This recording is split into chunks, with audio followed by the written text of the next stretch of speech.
Carefully insert the applicator into a nostril. The applicator tip should be slightly tilted and pointing in an angle towards the direction of the ear, on the same side of the nostril.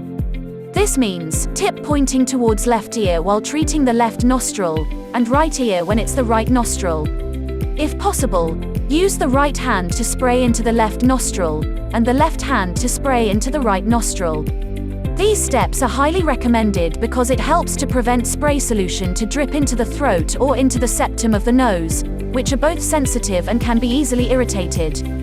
When you have positioned the applicator tip correctly into the nostril, press down the applicator once and at the same time breathe in lightly.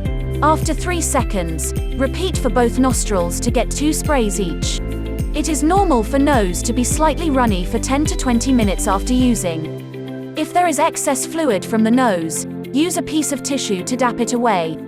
As Pirdal's solution is of yellowish-brown color, don't be alarmed when you see yellowish-brown stains or nasal discharge from your nose. It's completely normal.